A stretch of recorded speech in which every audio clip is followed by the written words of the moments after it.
Sa ngalan ng Ama at ng Anak at ng Espiritu Santo, Amen. ang pagpapala ng ating Panginoong Hesus Kristo, ang pag-ibig ng Diyos Ama at ang pakikipagkaisa ng Espiritu Santo naway sa mainyong lahat. At sumaiyo rin. Tayo po ay nasa ikalimang araw ng pagdiriwang sa Pasko ng Pagsilang. Mga kapatid, tinipon tayo bilang mga kaanib na angkan ng Diyos, kaya dumulog tayo sa maawaing Panginoong nagpapatawad ng lubos.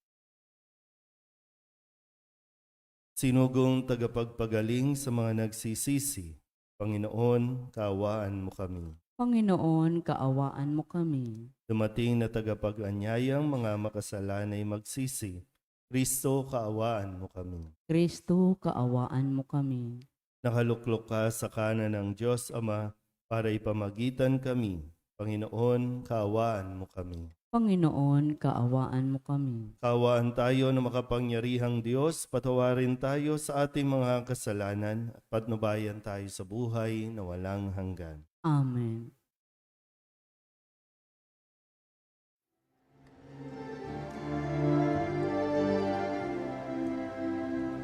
Luwalhati sa Diyos sa kaitaan, kaloob sa luwa ay kapayapaan.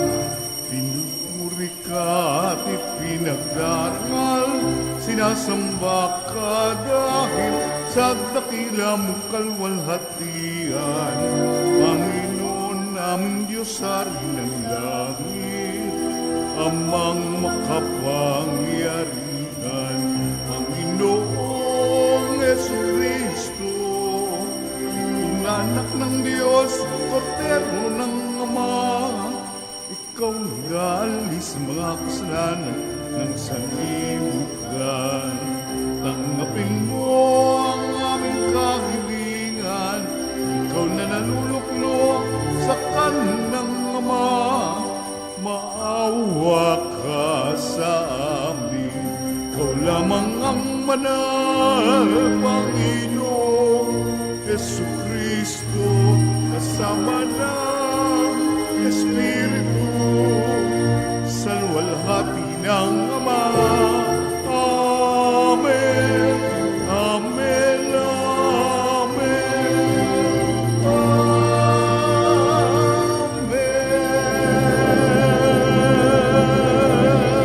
Amen. Manalangin tayo. Ama naming makapangyarihan, pinawi mo ang kadiliman sa sanlibutan noong dumating ang iyong liwanag sa aming buhay. Pasinagin mo sa amin ang iyong paglingap upang marapat naming maipagkapuri ang dakilang pagsilang ng iyong anak na kasama mo at ng Espiritu Santo magpasawalang hanggan. Amen. Magsiupo na po ang lahat.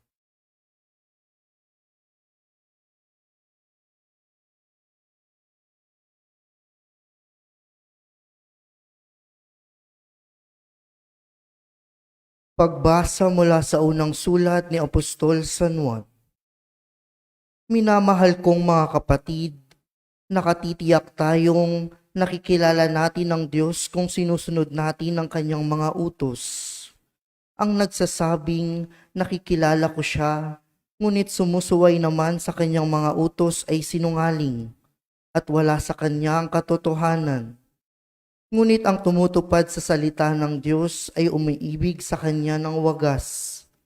Ganito natin nalalamang tayo ay nasa Kanya. Ang nagsasabing nananatili siya sa Diyos ay dapat mamuhay tulad ng pagkapamuhay ni Jesucristo. Mga minamahal, hindi isang bagong utos ang isinusulat ko sa inyo, kundi ang dating utos na nasa inyo na sa simula pa. Ito'y ang salitang narinig na ninyo. Gayunman, maituturing na isang bagong utos ang isinusulat ko sa inyo. Bago, sapagkat napapawi na ng kadiliman at lumiliwanag na ang tunay na ilaw.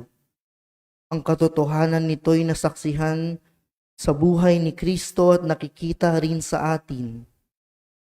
Ang nagsasabing siya'y nasa liwanag, ngunit napupuot sa kanyang kapatid ay nasa kadiliman pa.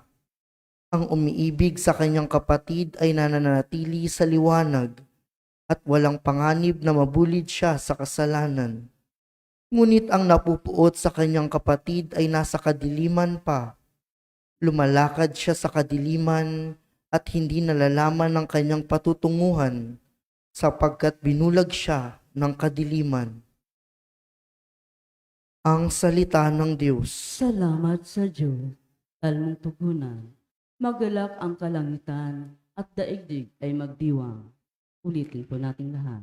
Magalak ang kalangitan at daigdig ay magdiwang. Purihin ng Panginoon, awitan ng bagong awit. Panginooy papurihan nitong lahat sa daigdig. Awitan ng Panginoon, ngalan niya'y sakdal rikit. Tugon, Magalak ang kalangitan at daigdig ay magdiwang. araw-araw ang ginawang pagliligtas ay ilathala, kahit sa ay ipahayag na ang poon ay dakila. Sa madla ay ipahayag ang dakila niyang gawa. Tugon, Magalak ang kalangitan at daigdig ay magdiwang. Panginoon ang may likha ng buong sangkalangitan, naliligid siyang lagi ng dangal at kabanalan. Ang lubos niyang kagandahan ay sa templo mamamasdan. Tugon, Magalak ang kalangitan at daigdig ay magdiwang.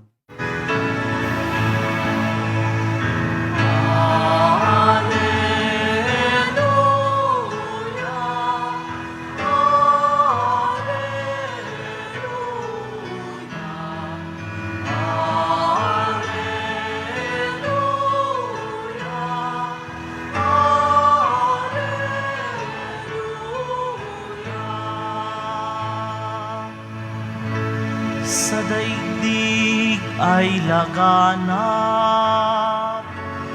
liwanag na sumisikat, salitang buhay ng lahat. Alleluia, Alleluia.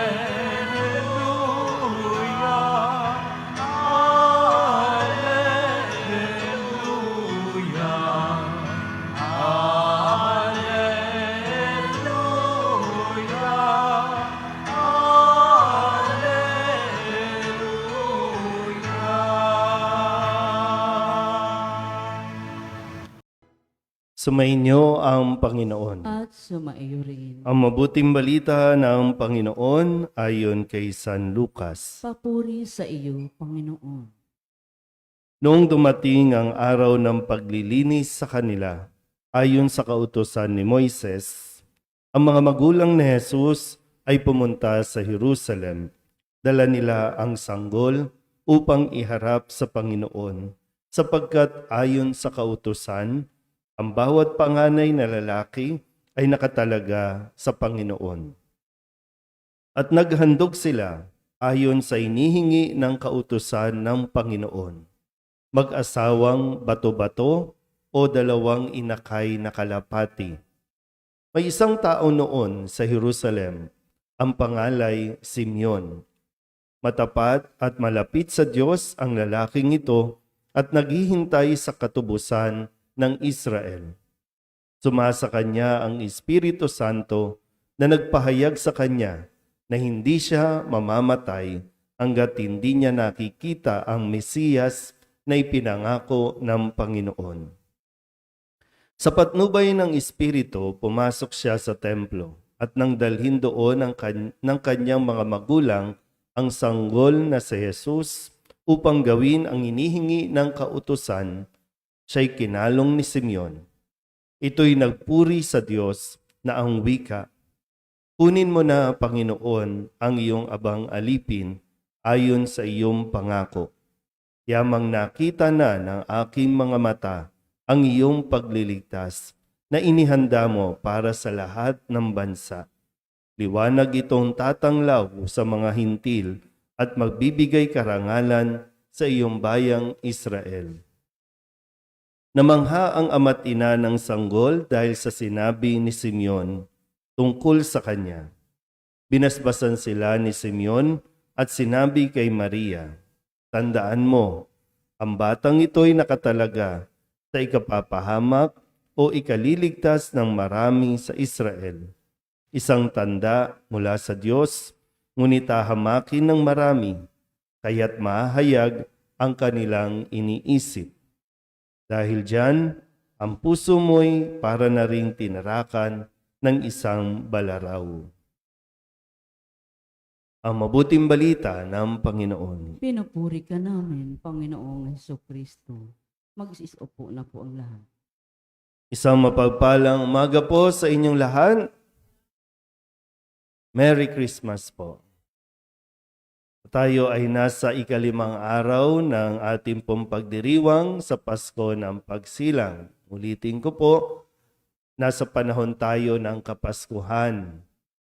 Mga 2 linggo, 3 linggo na maririnig ninyo na tayo ay nasa panahon ng Kapaskuhan.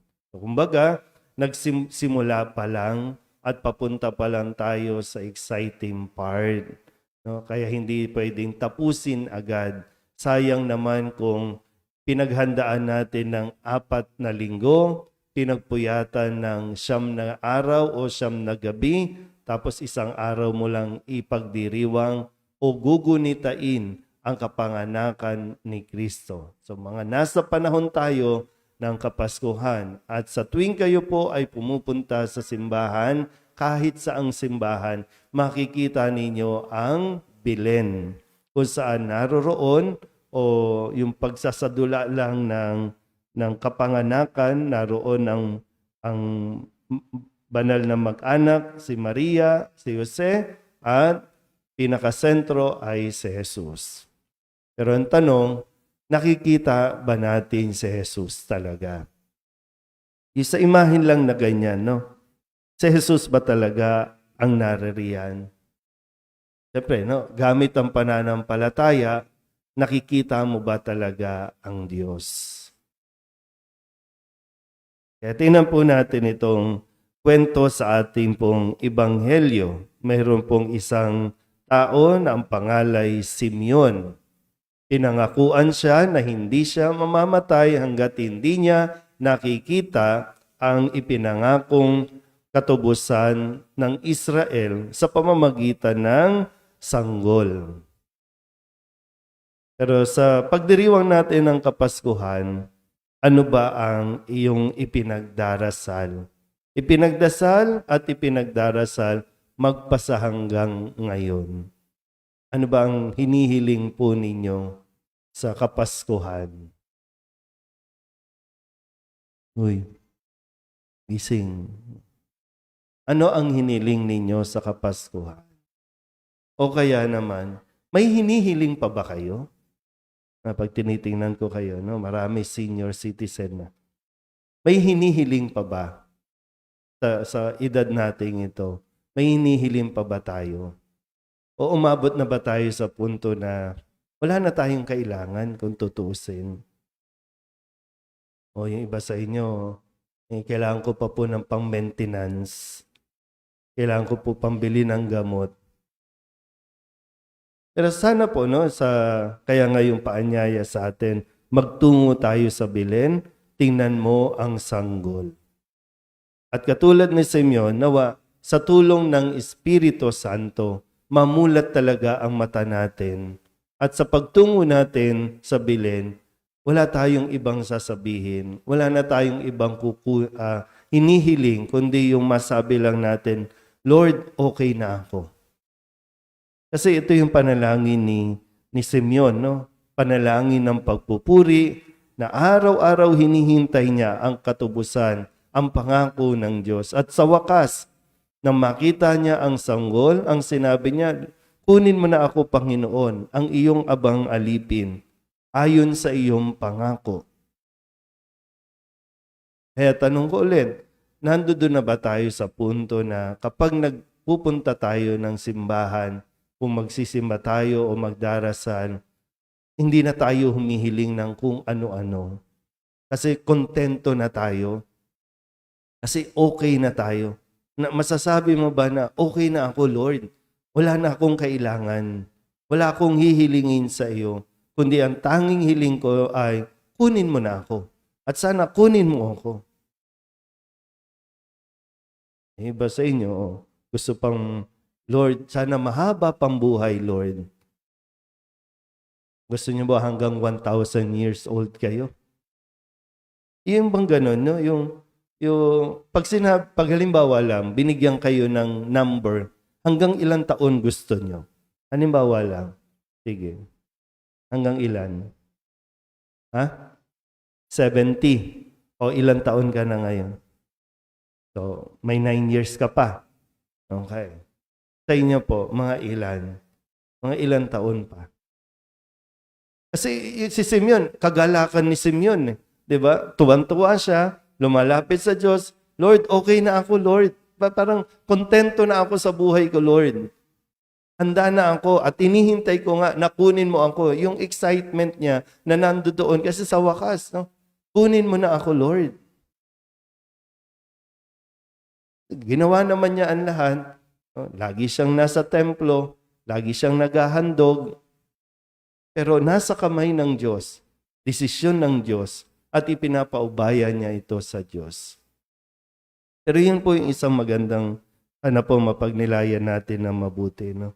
Sana umabot din tayo sa punto na masabi nating, okay na ako, Lord. Kontento na ako, Lord. Wala na akong hinihiling pa, Lord. Kung makikita natin, at sana ipagkaloob ng Diyos na makita natin ang araw na tayo po ay kukunin na ng Diyos. Siyempre, pag kinuha tayo ng Diyos, sa langit tayo dadalhin. Amen? Merry Christmas po.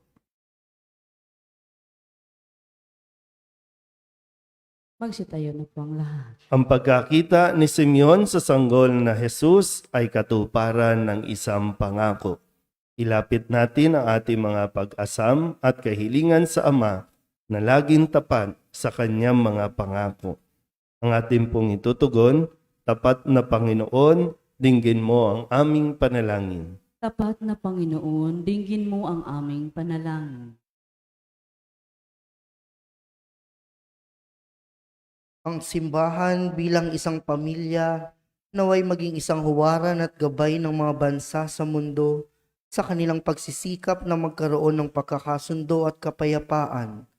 Manalangin tayo sa Panginoon. Tapat na Panginoon, dinggin mo ang aming panalangin. Atin nawang maipakita ang higit na pagpapahalaga sa mga miyembro ng ating pamilya na ang pagmamahal ay binabaliwala natin. Manalangin tayo sa Panginoon. Tapat na Panginoon, dinggin mo ang aming panalangin. Ang mga pamilyang nagkakahiwa-hiwalay naway magkasundo at muling mabuo. Manalangin tayo sa Panginoon. Tapat na Panginoon, dinggin mo ang aming panalangin. Ang mga may sakit naway makadama ng init ng pagmamahal at pagkalinga ng mga kasapi ng kanilang sariling pamilya. Manalangin tayo sa Panginoon. Tapat na Panginoon, dinggin mo ang aming panalangin. Ang mga pumanaw na sa mundong ito naway pagkalooban ng walang hanggang katiwasayan at liwanag. Manalangin tayo sa Panginoon. Tapat na Panginoon, dinggin mo ang aming panalangin. Idulog din natin sa Panginoon ang ating mga personal na kahilingan at mga panalangin para sa ating mga pamilya. Sama din ang mga kahilingan ng mga nanonood sa online, lahat ng mga misang pasasalamat, espesyal na intensyon, mga agarang paggaling ng mga may sakit, at ang lahat ng mga kaluluwa na inihiling na ipagdasal sa misang ito.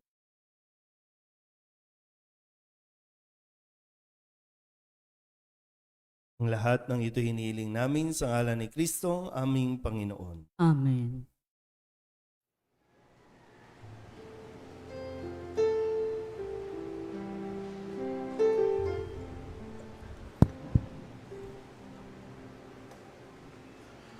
Alay namin sa Paskong dumating, pagkakaisa, pagmamahal at kabanalang taglay. Dalangin namin manatili kami tapat sa pag-ibig na bigay mo sa amin. Magsitayo na po ang lahat. Manalangin kayo mga kapatid upang paghahain natin ng kalugdan ng Diyos amang makapangyarihan. Tanggapin nawa ng Panginoon itong paghahain sa iyong mga kamay, sa kapurihan niya at karangalan, sa ating kapakinabangan at sa buong sambayan niyang banal. Ama naming lumikha, tanggapin mo ang mga alay upang maganap ang pagpapalitan ng iyong kaloob at ng aming handog sa aming paghahain na iyo na ring ibinigay, para kami maging marapat na iyong paunlakan sa pamamagitan ni Jesucristo kasama ng Espiritu Santo magpasawalang hanggan. Amen. Sumainyo ang Panginoon. At sumaiyo rin. Itaas sa Diyos ang inyong puso at diwa. Itinaas na namin sa Panginoon. Pasalamatan natin ang Panginoong ating Diyos. Marapat na siya ay pasalamatan. Ama naming makapangyarihan, tunay nga marapat na ikaw ay aming pasalamatan sa pamamagitan ni Jesucristo na aming Panginoon. Siya'y isinugo mo upang matupad ang iyong magandang balak para sa lahat. Hindi niya ikinahiyang mamuhay ng mahirap upang mapakisamahan niya kaming matapat. Siya'y naging hindi na iba sa amin upang maitampok niya kami sa iyong piling.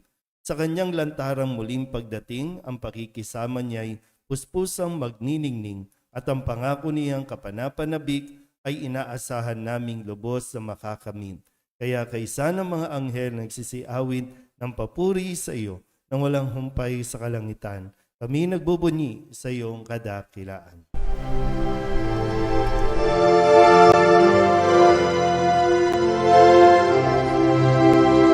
Santo, Santo, Santo, Panginoong Diyos makapangyarihan, napupuno ang langit at lupa ng kalwalhatian mo. Hosana sa kaitaasan, pinagpalang na paririto sa ngalan ng Panginoon. Hosana sa kaitaasan.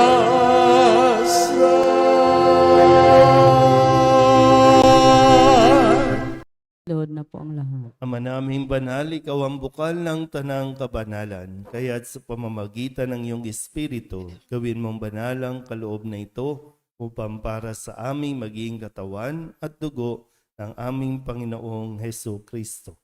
Bago niya pinagtiis ang kusang loob na maging handog, hinawakan niya ang tinapay, pinasalamatan kaniya, pinaghati-hati niya iyon, iniabot sa kanyang mga alagad at sinabi, tanggapin ninyong lahat ito at kanin, ito ang aking katawan na iahandog para sa inyo.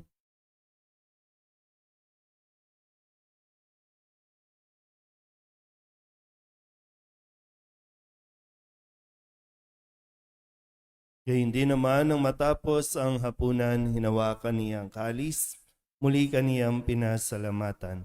Iniabot niya ang kalis sa kanyang mga alagad at sinabi, tanggapin ninyong lahat ito at inumin. Ito ang kalis ng aking dugo, ng bago at walang hanggan tipan. Ang aking dugo na ibubuhos para sa inyo at para sa lahat sa kapagpapatawad ng mga kasalanan. Gawin ninyo ito sa pag-alaala sa akin.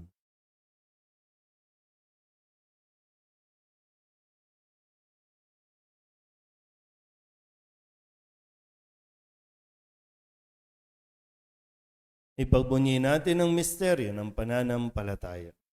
Si Kristo'y namatay, si Kristo'y nabuhay, si Kristo'y babalik sa wakas ng panahon.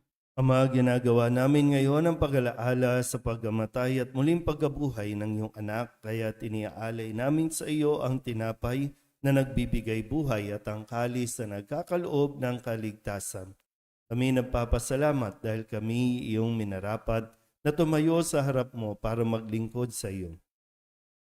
Isinasamo namin kami magsasalo-salo sa katawan at dugo ni Kristo ay mabuklod sa pagkakaisa sa pamamagitan ng Espiritu Santo. Ama, lingapin mo ang iyong simbahang laganap sa buong daigdig.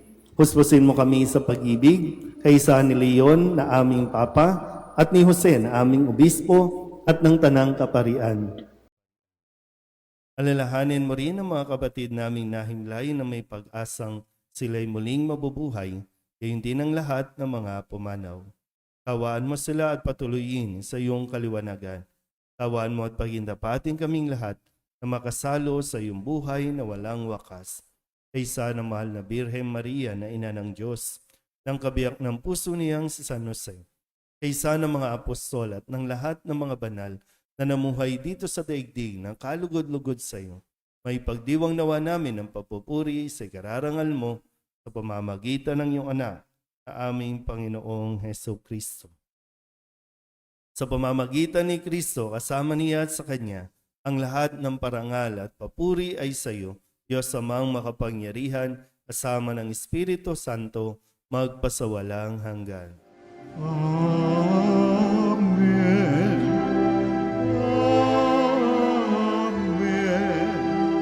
Amen.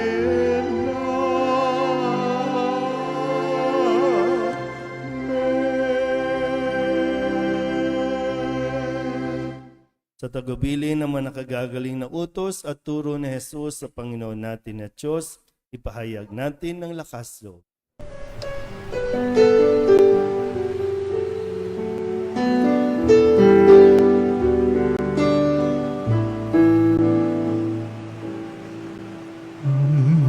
Namin sumasalangit ka, sambahin ang ngalan mo, mapasamin ang kaharian mo, sundin ang loob mo dito sa lupa para ng sa langit. Bigyan mo po kami ngayon ng aming kakanin sa araw-araw at patawarin mo kami sa aming mga sala para ng pagpapatawan namin sa nagkakasala sa amin, at huwag mo kaming ipagdulot sa tukso, at yadya mo kami sa lahat ng masama. Hinihiling namin kami iadya sa lahat ng masama, pagkalooban ng kapayapaan araw-araw, iligtas sa kasalanan, at ilayo sa lahat ng kapahamakan, samantalang aming pinananabikan ang dakilang araw ng pagpapahayag ng tagapagligtas naming sa Hesu Kristo. Sapagkat iyo ang kaharian at ang kapangyarihan at ang kapurihan magpakailanman. Amen. Panginoong Hesu Kristo, sinabi mo sa iyong mga apostol, kapayapaan ang iniiwan ko sa inyo, aking kapayapaan ang binibigay ko sa inyo. Tunghayan mo ang aming pananampalataya at huwag ang aming mga pagkakasala. Pagkalooban mo kami ng kapayapaan at pagkakaisa ayon sa iyong kalooban, kasama ng Espiritu Santo, magpasawalang hanggan. Amen. Ang kapayapaan ng Panginoon ay laging sumainyo. At sumaiyo rin. Magbigayan po tayo ng kapayapaan sa isa't isa.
Ito ang kordero ng Diyos. Ito ang nag-aalis ng kasalanan ng sanlibutan. Palad ang mga inaanyayahan sa kanyang piging. Panginoon, hindi ako karapat-dapat na magpatuloy sa iyo, ngunit sa isang salita mo lamang ay gagaling na ako.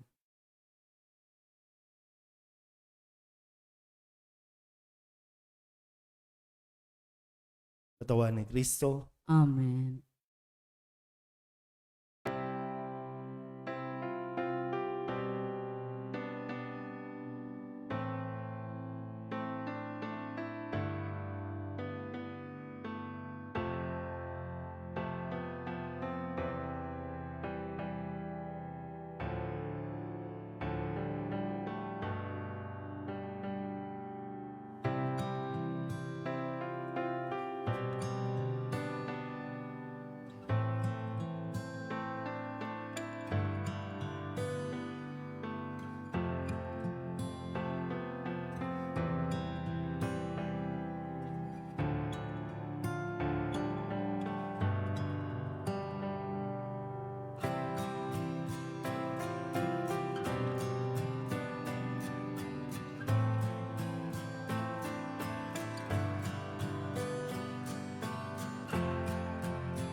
Magsitayo na po ang lahat. Manalangin tayo.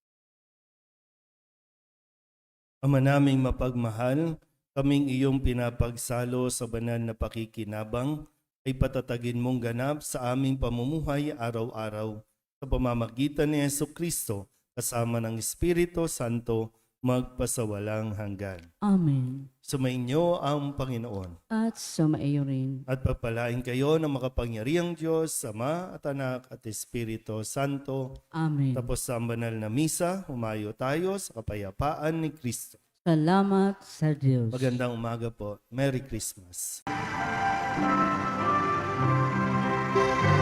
Nuestro Padre Jesus Nazareno, sinasamba ka namin, pinipintungo ka namin, aral mo ang aming buhay at kaligtasan. Nuestro Padre Jesus Nazareno, iligtas mo kami sa kasalanan. Ang krus mong kinamatayan ay sagisag ng aming kaligtasan. Nuestro Padre Jesus Nazareno, dinarangal ka na amin.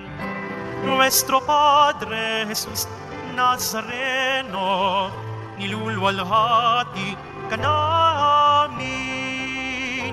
Nuestro Padre Jesus Nazareno, dinarangal ka na amin.